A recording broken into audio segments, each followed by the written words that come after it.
Boa noite. Em primeiro lugar, eu queria pedir desculpas a vocês, porque eu disse que eu iria publicar um vídeo a cada semana, e eu acabei não conseguindo publicar um vídeo a cada semana, apesar de eu ter bastante assunto para ser discutido. Esse vídeo não deu para ser publicado em função de eu ter percebido que o vídeo anterior eu tive alguns problemas de som e de imagem.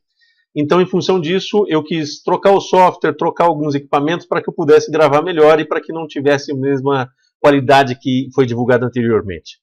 Mas enfim, como o vídeo já tinha sido feito, já tinha sido publicado, eu decidi deixar daquela mesma forma, até porque era um vídeo urgente, para que nós avisássemos o quanto de vagas nós iríamos perder nas escolas públicas com a mudança simples e pura de horário, assim como o que nós perderíamos com a educação se a PEC 241 fosse aprovada. A PEC 241 foi aprovada pelo Congresso Nacional, pela Câmara dos Deputados, e agora está no Senado com o número de PEC 55. Então, em função disso já ter sido aceito, eu falei, bom, eu vou ter um tempo e vamos gravar com maior cuidado os vídeos para que não aconteça os mesmos tipos de defeitos que aconteceram no passado. Mas eis que eu tive um dia bastante trabalhoso, bastante corrido, e aí eu chego em casa, e no mesmo momento que eu chego em casa, eu ligo a televisão e justamente passando um jornal que atende todo o Brasil, e eu vejo um zumbi falando a seguinte notícia, estampando a seguinte notícia. Por causa das ocupações nas escolas públicas, milhares de estudantes brasileiros não irão fazer o nosso Enem. O MEC cancela o Enem. Que depois, aí eu percebo que ele sempre volta atrás, porque quando ele percebe que é bastante impopular essa medida, o governo Temer tem o costume de voltar sempre atrás. Nunca acredite que ele vai fazer aquilo, porque ele sempre volta atrás quando ele percebe que vai arder lá no dele. Então vamos dizer o seguinte, aí eu decidi fazer uma coletânea, depois que eu vi essa notícia, decidi colocar uma coletânea para justamente falar sobre essa alteração na educação e a briga que os alunos estão fazendo. E a coletânea é a seguinte, eu quero que vocês acompanhem. Vamos dar uma olhada aqui, por exemplo, em que eu coloco uma notícia do ano de 2009, que saiu no G1, o dia 13/5 de 2009, o Democratas, ação na justiça, tenta adiar o novo Enem. Isso quem fez foi o Democratas, o Partido Democratas quem fez. Portanto, o Partido Democrata sempre tem se demonstrado contra a educação, e não é de hoje que vem acontecendo isso. E aí, nós vemos, por exemplo, no dia 12/5 de 2016, a seguinte notícia no jornal.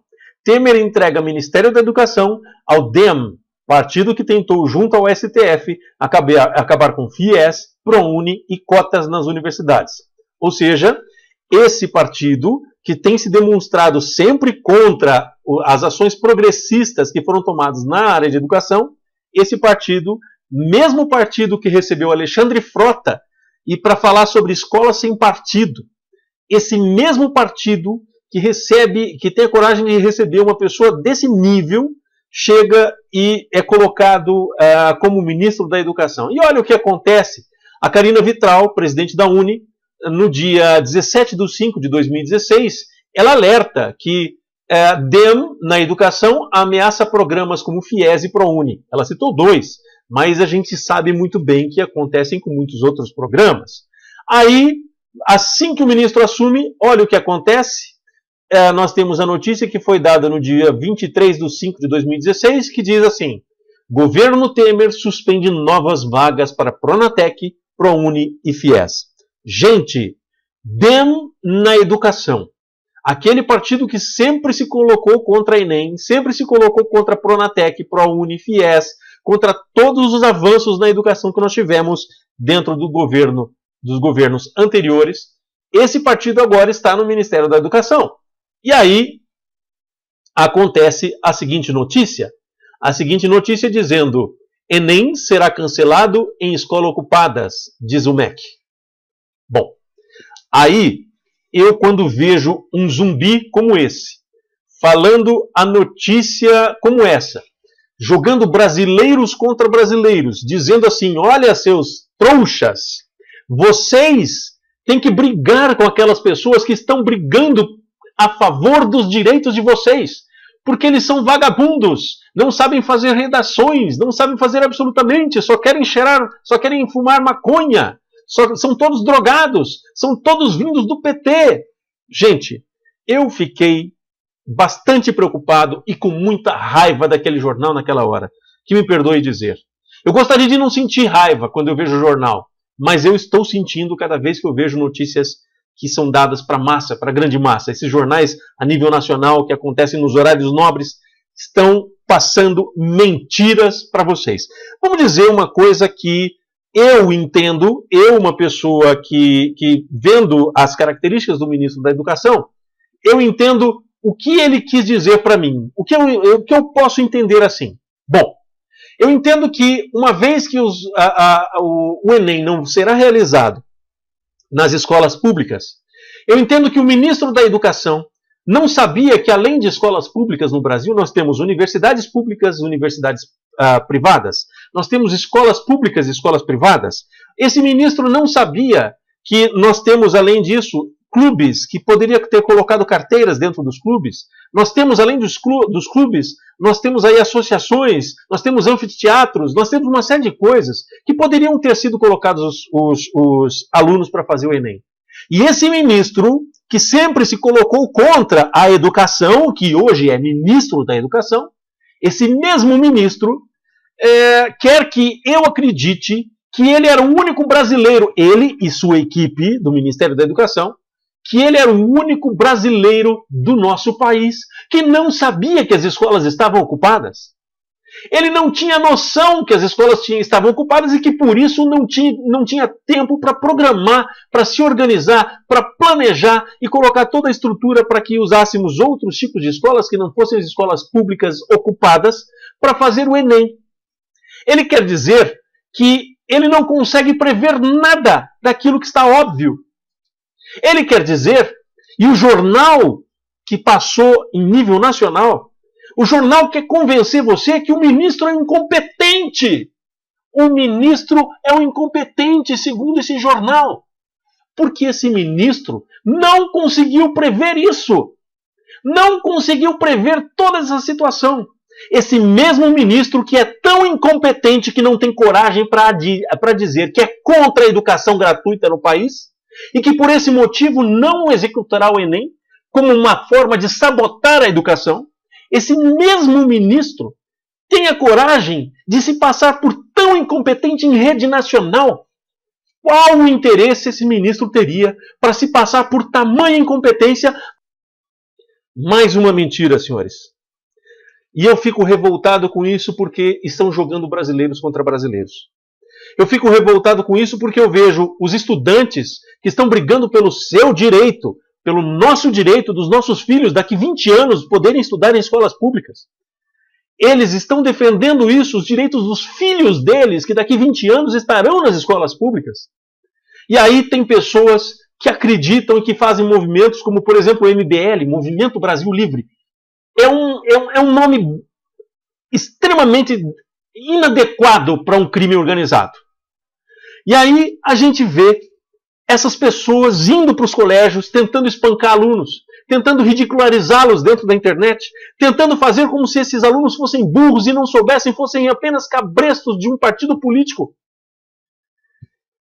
Eu vejo um jornalista que começou sua vida de cabelos brancos, manchas de idade no rosto, que começou sua vida prestando serviços para governos golpistas. Um jornalista que mentiu desde o início da sua profissão. Aquele jornalista que mente, que coloca e divulga mentiras, que colocam informações para a pessoa que mais pagar, mesmo que essa informação seja mentirosa. As pessoas que divulgam coisas que não são verdades, eu chamo isso de prostituição. E me desculpem se alguém chegar e ficar bravo comigo, mas eu chamo isso de prostituição porque uma pessoa está vendendo uma coisa que não é verdade, uma coisa que não é dela. Ele está deturpando a realidade. E essa pessoa chega num jornal e diz que uma pessoa dessas que estão ocupando as escolas públicas não conseguiria fazer uma redação de 20 linhas. Ele não viu, por exemplo, aquela estudante do estado do Paraná, aqui do meu estado, que foi até a Assembleia com 16 anos e desafiou os deputados e falou para aqueles deputados que as medidas da educação ofendiam ela, ofendiam aos estudantes, não viu as palavras dessa estudante, não aprendeu absolutamente nada, um senhor de idade, com cabelos brancos. Ele chega e tem a coragem de falar um absurdo desses, que um aluno não conseguiria falar 20 linhas a respeito do que estavam fazendo dentro das escolas. Pois eu vou lhe falar. Eu tenho certeza que esse senhor consegue fazer, sim, um livro inteiro de 500, 1000 páginas falando sobre tudo o que ele pensa. E eu tenho certeza absoluta que cada uma dessas palavras serão mentira. Não é preciso saber mais do que 20 linhas ou fazer mais do que um livro. Basta que as pessoas se conscientizem. E o senhor que levou sua vida defendendo golpes, o senhor me desculpe, mas o senhor não é digno de respeito. E não deveria estar se abrindo. O senhor já deveria estar aposentado, se tivesse vergonha na cara. Mas eu vou lhe dizer uma coisa. Eu vou lhe dizer uma outra coisa. Esses estudantes estão defendendo seus filhos, estão defendendo os filhos das pessoas de agora. Porque a partir do momento, eu publiquei no vídeo passado, que a partir do momento em que essas 1.400 horas forem aprovadas, das 1.400 horas, quando hoje a gente tem escolas de ensino médio com no mínimo 2 turnos, e esses 2 turnos, 800 horas cada uma, vão dar 1.600. E nós colocando um turno apenas com 1.400 alunos, nós estaremos reduzindo o número de ofertas de vagas. Porque a mesma escola não poderá ser mudada. Você acredita que o governo Temer, ou que qualquer governo, em um ano, duplique o número de escolas que nós temos no Brasil inteiro? Eu não acredito. Aí os professores mais experientes dizem, mas está conflitando a medida 241, a PEC 241, com a reforma da educação. Eu não acho que estejam conflitando. Elas estão fazendo exatamente aquilo que é de ideologia deste partido que está tomando conta da educação. Dessas pessoas que estão tomando conta do nosso Brasil. É acabar com o ensino e a educação gratuita. É deixar o nosso povo analfabeto. É fazer com que o nosso povo não tenha qualificação e não tenha senso crítico. É isso que estão tentando no Brasil. Despreparando a nossa população. Vamos perder no mínimo 50% das vagas nas escolas públicas, senhores. Porque as mesmas escolas continuarão com um número reduzido de 200 horas cada escola. 200 horas eu já calculei, está no vídeo passado. 200 horas vão dar 50% a menos de alunos, no mínimo. Porque eu tenho certeza que tem escolas de 3 períodos. Tenho certeza que tem escolas de 4 períodos, porque eu já vi isso. 240 mil professores na rua, porque 200 horas a mais foram tiradas e todos os alunos vão reduzir. E eu estou falando só de professores, eu não sei quantos funcionários de escolas públicas serão mandados embora. É isso que os nossos alunos estão defendendo, que os nossos adolescentes estão defendendo. Tenho orgulho de verificar que está nascendo de novo no Brasil um movimento político vindo dos nossos alunos. Um país tão carente, que está esquecendo a política e que está fazendo a política virar vergonha, porque simplesmente vem de uma campanha de televisão dizendo que ser político é vergonhoso, quando na verdade deveriam dizer que poucos são os políticos que roubam, e geralmente esses políticos que roubam estão mancomunados com justamente essas redes de televisão. Era isso que eu tinha para dizer. Até o próximo vídeo.